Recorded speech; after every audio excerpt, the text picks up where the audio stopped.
ഭാരതത്തിൽ ഏറ്റവും ആദ്യം ഒരു വർഗീയ കലാപം നടന്ന സ്ഥലവും കേരളം തന്നെയാണ്.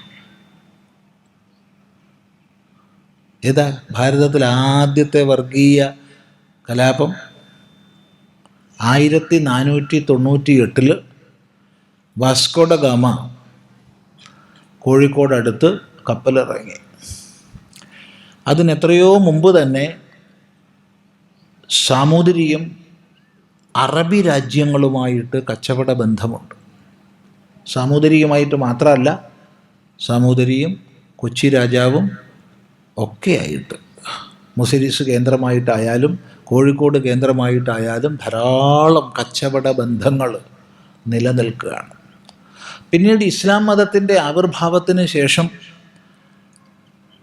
കേരളവും ഇസ്ലാമിക മതവിശ്വാസികളായ അറബി വ്യാപാരികളും തമ്മിലുള്ള കച്ചവട ബന്ധം വളരെ വ്യാപകമായിരുന്നു.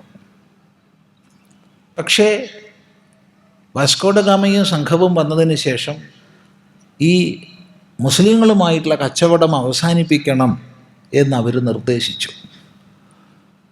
സാമൂതിരി വഴങ്ങാതിരുന്ന സാഹചര്യത്തിൽ കോഴിക്കോട് നങ്കൂരമടിച്ചിരുന്ന കപ്പലുകളെ, പൈക്കപ്പലുകളെ, ഉരുകളെ ആക്രമിക്കുകയും അതാണ് വലിയ ആദ്യത്തെ വർഗീയ കലാപമായിട്ട് ഇവിടെ ആരംഭിക്കുകയും ചെയ്തത്. ഈ ചരിത്രം നമ്മൾ മനസ്സിലാക്കണം. കാരണം ഇന്നിപ്പോൾ വർഗീയവാദി എന്നുള്ള പേര് തന്നെ ഹിന്ദുവിൻ്റെ ഒരു ചെല്ലപ്പേരായിട്ടുണ്ട്.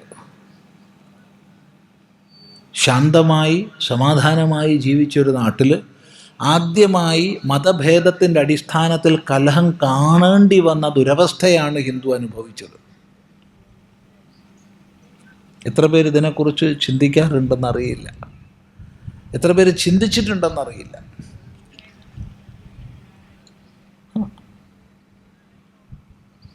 മതത്തിൻ്റെ അടിസ്ഥാനത്തിൽ സമൂഹത്തെ വിഭജിച്ച് അതിൻ്റെ അടിസ്ഥാനത്തിൽ കലഹം, ഹിംസ എന്നുള്ളത് അറിയാത്ത ഒരു സമൂഹം ഇതൊക്കെ കാണേണ്ടി വന്നു 1500കളുടെ ആരംഭത്തിൽ.